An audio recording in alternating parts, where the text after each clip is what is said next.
फैलाना, संवैधानिक नैतिकता को तार तार करना और लोकतंत्र को कमजोर करना। क्यों कमजोर करना? क्योंकि जब लोकतंत्र और संवैधानिक नैतिकता कमजोर होगी तभी तो उनके मंसूबे कामयाब होंगे। अल्पसंख्यकों को डराया जा रहा है पूरे देश के अंदर। मैं अपने जिले बुलंदशहर की बात करूं, अभी 10 दिन पहले किसी यूसुफ की इसलिए हत्या की जाती है कि वो एक मुस्लिम है, उसको पीट पीट के मार दिया जाता है और एडमिनिस्ट्रेशन और योगी सरकार उसको दबाने का काम करती है। कहीं कोई शर्मा जी किसी मुख्यमंत्री के घर पर जाकर लखनऊ में इसलिए जहर खा लेते हैं क्योंकि उनको बिजली विभाग वाले परेशान करते हैं। तो कहां समानता की बात है, कहां न्याय की बात है, कहां स्वतंत्रता की बात है?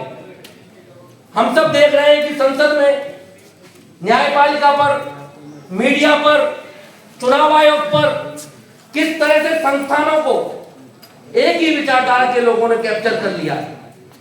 अगर कोई सवाल पूछने की जरूरत करता है उसको देशद्रोही साबित कर दिया जाता है। अगर आप सवाल पूछेंगे आपको मुकदमे लगा करके जेल में डाल दिया जाएगा। तो आज संवैधानिक नैतिकता की पुनर्स्थापना की इसलिए जरूरत है क्योंकि अगर संविधान, लोकतंत्र, धर्मनिरपेक्षता और समाजवादी शब्द बचेंगे, मैं समझता हूं तभी हिंदुस्तान के अंदर इंसानियत बचेगी।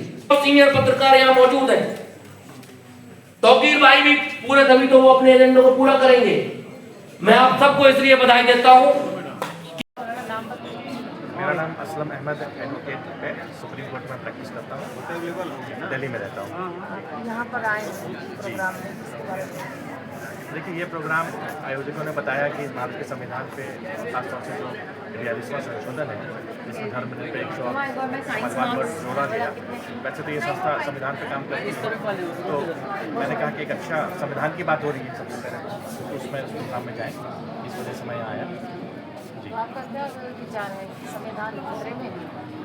नहीं, देखिए, एक वक्ता ने जिसे यहाँ बात की, मैं संविधान को खतरे में नहीं मानता, लेकिन कोई भी कानून जो होता है लोगों की भलाई के लिए बनता है, कानून का जो पालन है वो सही से होना चाहिए। संविधान तो खतरे में इसलिए नहीं हो सकता क्योंकि भारत के जितने भी लोग हैं, उनसे जब आप बात कीजिए, संविधान से बड़ा प्यार करते हैं। कोई भी राजनीतिक दल हो या भारत के लोग हों, वो तो उससे प्यार करते हैं, लेकिन कानून की पालन कई बार ठीक से नहीं होता।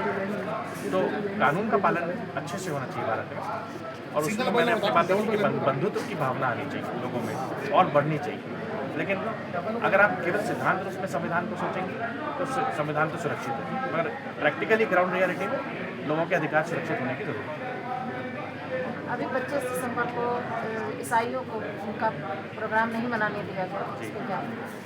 मैम, इसका तो कोई भी भर्त्सना करेगा, ये तो बहुत गलत है कि प्रोग्राम इस देश में सबको अपने, चाहे लैंग्वेज हो या रिलीजन हो या कोई जाति हो, अगर उसका कोई पर्व है तो मनाने की इजाज़त है। कोई भी उसको सही नहीं ठहरा सकता और वो असंवैधानिक है, वो तो गलत ही हुआ है। वो मैं समझता हूँ कि वो एक अपराध है, उसको अपराध की तरह लेना चाहिए और जिन लोगों के साथ ज्यादती हुई है उनको इंसाफ करना चाहिए।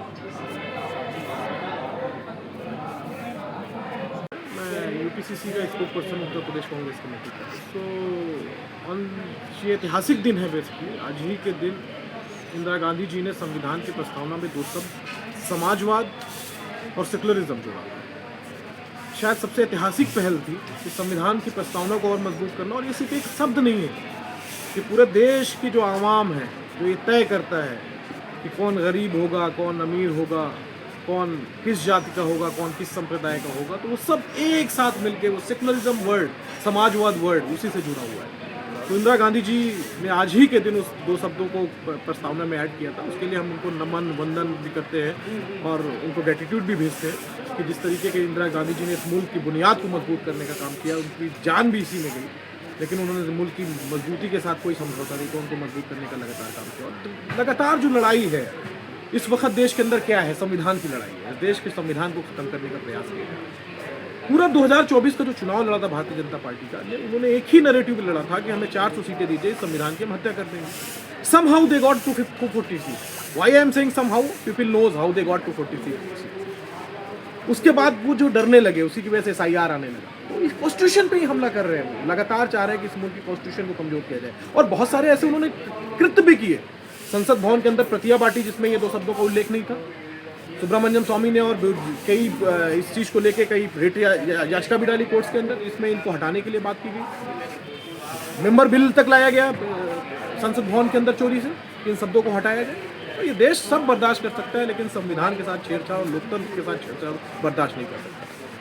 तो कुल मिला के आज इस ऐतिहासिक दिन में हम लोग यहाँ पे शामिल हुए हैं उस चीज़ को सेलिब्रेट करने के लिए, जो दो शब्दों का चयन, जो दो शब्द इंदिरा जी ने संविधान को ऐड किया, to being this country a secular country, to being this a country a socialism country, उन शब्दों को हम लोग सेलिब्रेट करने के लिए आए और अवेयर करने के लिए भी आए हैं कि ये शब्दों की महत्वता क्या है इस देश के अंदर, इस देश के लोगों के अंदर।